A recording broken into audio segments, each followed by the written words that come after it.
नमस्कार, मैं मनीष कुमार अंकुर खबर 24 एक्सप्रेस में आप सभी का स्वागत करता हूं। इस वक्त मैं शारदा हॉस्पिटल में हूं और आज वर्ल्ड पोलियो डे है। वर्ल्ड पोलियो डे, जैसे कि आप सब जानते होंगे कि पोलियो एक बहुत ही भयानक बीमारी हुआ करती थी। आज हमारे देश में नहीं है, लेकिन अभी भी इसकी जो गंभीरता है वो बनी हुई है। और पोलियो ऐसा नहीं है कि बहुत छोटी मोटी बीमारी है, इसको ऐसे ही इग्नोर किया जा सकता है। काफ़ी बड़ी बीमारी है। तो इसी पर चर्चा करने के लिए मेरे साथ आज शारदा हॉस्पिटल के जो वरिष्ठ डॉक्टर हैं, डॉक्टर वीके गौतम मेरे साथ हैं।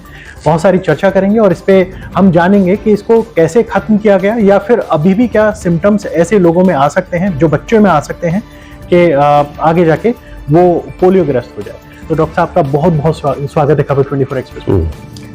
मैं इस बात को शेयर करते हुए बहुत खुश हूँ। 13 जनवरी 2011 का वो दिन जब पूरा हिंदुस्तान बैसाखी का त्योहार मना रहा था, उस समय WHO ने ये खबर हमें सुनाई कि पोलियो इंडिया से पूरी तरह से एरेडिकेट हो चुका है।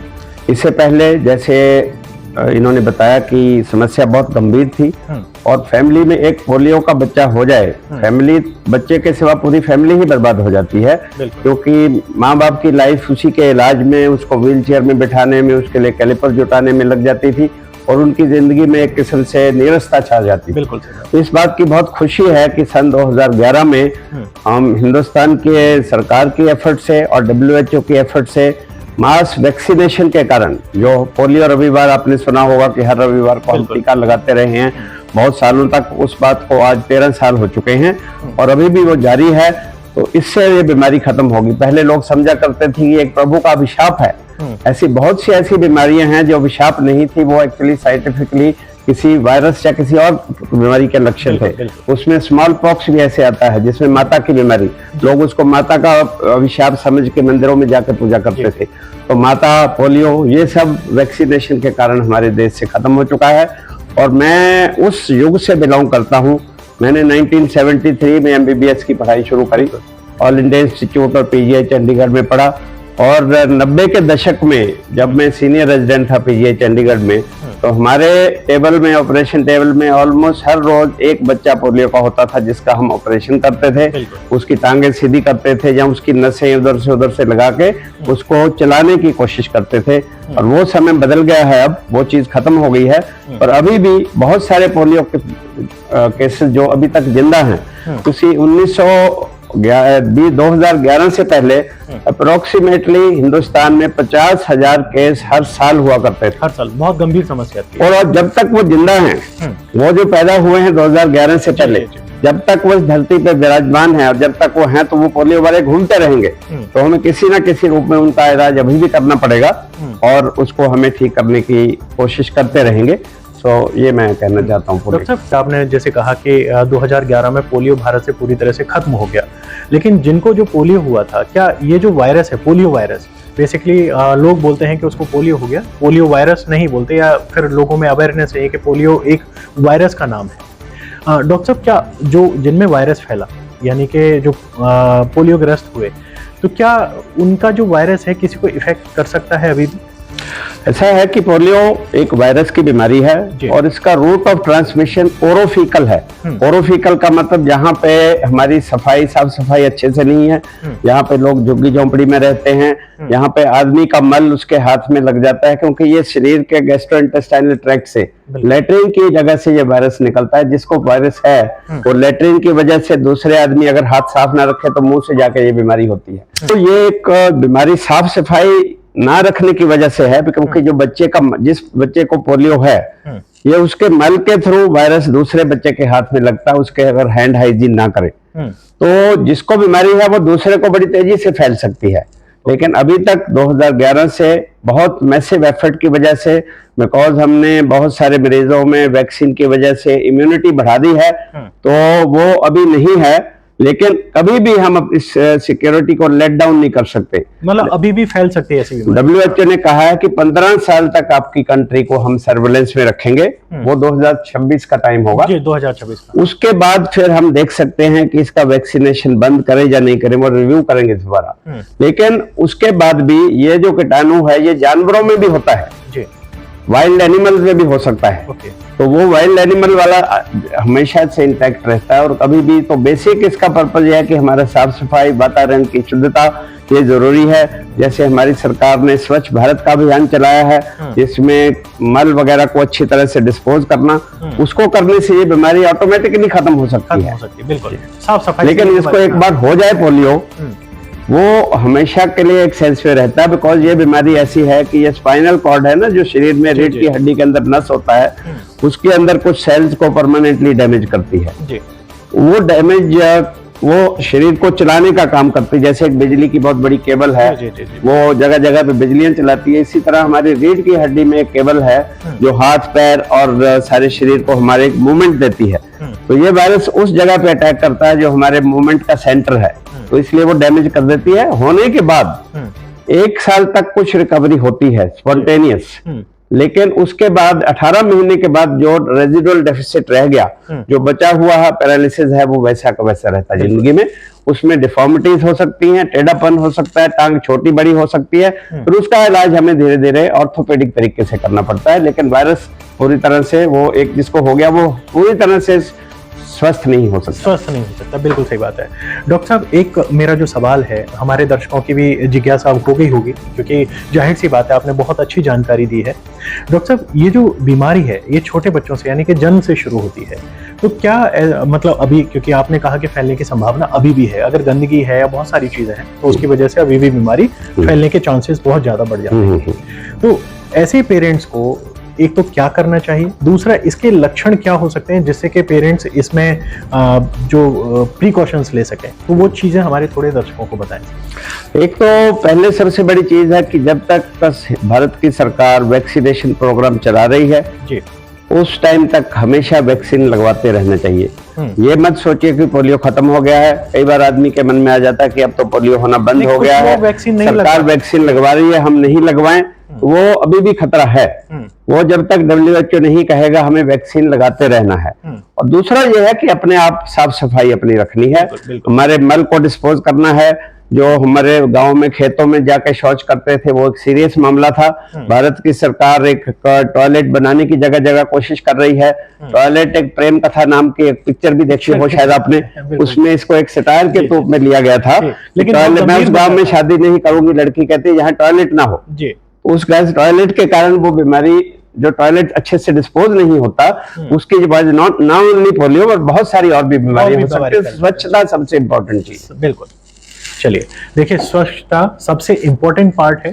जो ऐसा नहीं है, साफ सफाई अगर आप अपने आसपास रखेंगे और अगर कहीं पर गंदगी देख भी रहे हैं तो उसकी शिकायत करें या फिर उसको चेताएं भी कि ये गंदगी से बहुत सारी बीमारियां फैल सकती हैं। डॉक्टर साहब, एक मेरा और सवाल है, कुछ लोग जो गांव देहात से जो है वो पोलियो की ड्रॉप्स पिलाने से अभी भी डरते हैं। वो सोचते हैं कि बच्चा बीमार पड़ जाएगा, बच्चे को बुखार आ जाएगा या बच्चे को और सारी बीमारियां हो जाएंगी। तो क्या पोलियो ड्रॉप्स से कोई ऐसी चीजें भी होती हैं जो सिम्टम्स आए या कोई बीमार पड़ जाए बच्चा? नहीं, पोलियो के ड्रॉप्स मुंह से दिए जाते हैं, इंजेक्शन नहीं है। हाँ, मुंह से दिए जाते हैं। तो मुंह के दिए जाने वाले ड्रॉप से आज तक किसी कोई भी बीमारी नहीं है। ये सिर्फ भ्रांतियां हैं जो कुछ लोग आपस में फैला देते हैं कि इससे कुछ होता है। इससे कुछ भी नहीं हो सकता, ये सिर्फ फायदा ही दे सकता, कोई नुकसान नहीं हो सकता इससे। तो 2 बूंद जिंदगी की बहुत जरूरी है, ये मैं भी कहता हूँ, डॉक्टर साहब भी कहते हैं, और शारदा हॉस्पिटल का जो इनिशिएटिव है इस चीज को लेकर बहुत अच्छा है। इसकी हम तारीफ भी करेंगे क्योंकि शारदा हॉस्पिटल इस चीज को दूर दूर फैला रहा है, अवेयरनेस भी देने का काम कर रहा है। और डॉक्टर साहब हैं, काफी काबिल डॉक्टर साहब हैं और इन्होंने काफी लंबे वक्त तक इस चीज को देखा है। और डॉक्टर साहब, आपका एक दौर ऐसा भी रहा होगा, क्योंकि आपने बताया कि आप काफी टाइम से यहाँ पर हैं, डॉक्टरी में हैं। डॉक्टर साहब, आपका जो चीजें हैं, कोई ऐसी चीज हमारे दर्शकों को बताएं जो मींस के बहुत ज्यादा खतरनाक वाला आपने वो सिचुएशन देखी हो पोलियो के संबंध में। पोलियो के संबंध में, पोलियो के संबंध में मौत भी हो सकती है जी। जिंदगी भर कई तरह के पैरालिसिस हैं, जैसे क्वाड्रिप्लेजिया, मतलब हाथ और पैर बिल्कुल ही शिथिल हो सकते हैं। 3 स्टेज शायद ऐसे कुछ होते हैं शायद। हाँ, 3 स्टेज वो एक अलग विषय है। 3 स्टेज का मतलब कि जब शुरू में पोलियो होता है, शुरू के कुछ दिन सिर्फ बुखार की तरह प्रकट होता है जी। पेशेंट को 1 या 2 दिन बुखार होगा, लेकिन उसमें कुछ उंगली वगैरह चलना धीरे से बंद कर सकते हैं, बंद हो जाए जी। उससे आदमी को पता चलता है कि ये पोलियो की शुरुआत है। उसमें सबसे बड़ी चीज यह है कि अगर उसी लेवल में कोई इंजेक्शन लगा दे जहाँ पे उसका हाथ चलना बंद हुआ वो पूरी तरह से पैरालाइज होने की संभावना है। अच्छा। हिंदुस्तान में हमारे जो डॉक्टर हैं अभी भी एजुकेशन बहुत कम है। गांव में रजिस्टर्ड मेडिकल प्रैक्टिशनर, झोला छाप डॉक्टर, जो उसको बंगाली डॉक्टर कहा जाता है, वो थैला लेके जगह जगह इलाज करते हैं। और लोग अपनी अनपढ़ता के कारण उनके पास चले जाते हैं। उस स्लिप में अगर इंजेक्शन ले दिया जाए तो वो बिल्कुल पैरालाइज हो जाता है। इंजेक्शन टोटली कॉन्ट्राइंडिकेटेड है। और सेकंड स्टेज में है कि फिर बुखार वगैरह खत्म हो जाता है। इंजेक्शन ना ले तो फिर क्या चीज लेनी चाहिए उसके लिए? कुछ लेना नहीं, पोलियो का इलाज उस टाइम पे कुछ भी नहीं है। एक बार पोलियो हो गया तो उसका सिंपल बुखार का इलाज है। और उसके बाद उसकी डिफॉर्मिटी को प्रिवेंट करने के लिए कई तरह की स्प्लिंट्स वगैरह होती है। स्प्लिंट मैं कैसे समझाऊं कि जैसे हाथ टेढ़ा हो गया तो उसको कुछ खपच्ची सी लगा दी जाए। आपने कुछ देखा होगा, कुछ बच्चे पैरों में कुछ ऑर्थोटिक डिवाइस बोलते हैं उनको, स्कूलों में आपने देखा होगा कि यहाँ पे ऊपर से लेकर नीचे तक कुछ लिम्ब में लोहे का जो प्लास्टिक का एक सरिया सा लगा के, वो इसलिए लगाया जाता है कि उसकी टेढ़ापन बढ़े ना, क्योंकि ग्रोथ के साथ धीरे धीरे टेढ़ापन बढ़ता जाता है। उसको रोकने के लिए खपच्ची आपकी भाषा में, लेकिन उसको साइंटिफिक लैंग्वेज में ऑर्थोटिक कहते हैं, जिसको कैलिपर भी बोल सकते हैं। और वो कैलिपर आजकल सेरिब्रल पाल्सी एक नई बीमारी चली है, वो पोलियो की तरह की है। अगर समय मिला तो उसके बारे में भी मैं जिक्र करूंगा। बिल्कुल। हाँ, कुछ एक चीज और भी है डॉक्टर साहब, जैसे आपने बताया कि एक दूसरी बीमारी भी आपने बताई, मैं उस पर थोड़ा सा संज्ञान भी हम ले लेते हैं, क्योंकि अभी आजकल हम देखने को मिल रहा है पोलियो तो पूरी तरह से लगभग खत्म हो गया है, लेकिन एक और बीमारी ने नया रूप ले लिया है, वो भी पोलियो की तरह है, जिसमें पैरालिसिस हो सकता है, बहुत सारी चीजें हो जाती हैं।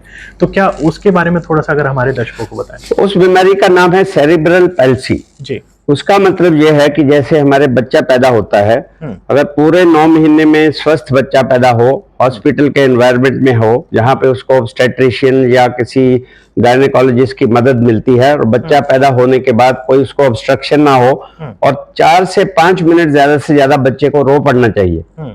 आपने एक पिक्चर देखी होगी 3 इडियट, जिसमें मोना सिंह को बच्चा हो रहा था और वो बच्चा ऑब्स्ट्रक्ट हो गया था। ऑब्स्ट्रक्शन का मतलब कि जोर लगाने से भी कई बार निकलता नहीं है, तो ऐसे हालात को बोलते हैं ऑब्स्ट्रक्टेड लेबर। तो उस टाइम पे अगर हमारे पास एडिक्वेट हेल्प ना अवेलेबल हो उसको खींच के निकालने के लिए, तो उन्होंने तो सक्शन मशीन एक अपने आप इम्प्रोवाइज करके उसको बच्चा निकाला। लेकिन अगर उसमें ज्यादा टाइम हो जाए तो बच्चे को ऑक्सीजन दिमाग को नहीं पहुंचेगी, और ब्रेन जो है बड़ा सेंसिटिव ऑर्गन है, उसको 3 से 4 मिनट के अंदर ऑक्सीजन ना पहुंचे तो उसका शरीर पोलियो की तरह पैरालाइज हो सकता है। वायरस की बीमारी नहीं, लेकिन ब्रेन एनोक्सिया, ब्रेन को ऑक्सीजन ना मिलने के कारण वो पूरी तरह से पैरालाइज हो सकता है और जिंदगी भर वो भी रहता है। और आजकल कई लोगों को जिनको ये बीमारी है, उन्होंने देखा होगा कि कई स्पास्टिक स्कूल होते हैं। स्पास्टिक स्कूल, उनके लिए स्पेशल टाइप के स्कूल बनाए जाते हैं। मंदबुद्धि भी वो हो सकते हैं। पोलियो में आमतौर पर मंदबुद्धि नहीं था, इसमें मंदबुद्धि भी होता है, साथ में पैरालिसिस भी हो जाता है।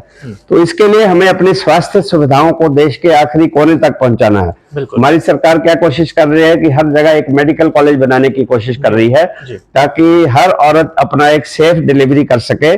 जब उसके प्रेगनेंसी हो या डिलीवरी का टाइम हो तो वो ऐसी जगह पे जा सके जहां पे बच्चे को कोई सांस लेने की दिक्कत ना हो पैदा होने के बाद। कई बार बच्चा उल्टा पैदा होता है, उसमें भी सांस की दिक्कत हो सकती है। तो उन सबको रोकने के लिए अगर हम सेफ एनवायरनमेंट बच्चे के पैदा होने का बचा दें तो हम सेरिब्रल पैल्सी को भी बचा सकते हैं। और उसके लिए एक बहुत बड़ा शेर कहा है, लम्हों ने खता की, सदियों ने सजा पाई। क्या बात है? एक लम्हे की गलती से, एक लम्हे के लिए उसको ऑक्सीजन नहीं मिली, सदियों तक वो बच्चा सजा पा रहा है। बिल्कुल सही बात। तो इसको भी हमें इम्प्रूव करना, अपनी हेल्थ केयर सिस्टम को इम्प्रूव करके।